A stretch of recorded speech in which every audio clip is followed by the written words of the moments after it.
बाबा आमटे, आदरणीय बाबा आमटे नेहमी म्हणायचे की आनंदवन बंद करणं हा आमचा उद्दिष्ट आहे. म्हणजे काय? आनंदवन बंद करणं म्हणजे ज्या दिवशी कुष्ठरोगी बंद होतील त्या दिवशी आनंदवनची गरज आपल्याला राहणार नाही, असा त्याचा अर्थ होतो.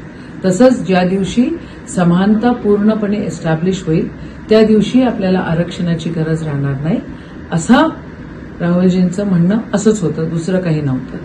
पण विपर्यास ही जी मंडळी आता सत्तेत आहे ते विपर्यास करतायत. मग ते पंतप्रधान असो किंवा मग अमित शहाजी असो, होम मिनिस्टर, किंवा आमचे आदरणीय मुख्यमंत्री असो एकनाथ शिंदे साहेब, किंवा फेक नरेटिव्हचे बादशहा आमचे बंधू आदरणीय फडणवीस साहेब असो. खरं तर असे फेक नरेटिव्ह करून असे जीव घेण्याची भाषा जर कोणी अडाणी एखादा व्यक्ती करत असेल तर त्याला माफ नाही करता येणार.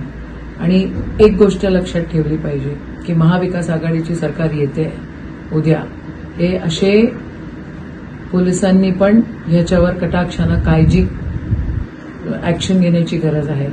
तुम्ही जर अशा लोकांना असं बोलू देत असाल तर मग महाराष्ट्र पण तुम्हाला माफ करणार नाही आणि देशही माफ करणार नाही. एक लक्षात ठेवा, राहुल गांधींच्या केसालाही धक्का लागता कामा नाही. एबीपी माझा, उघडा डोळे बघा नीट.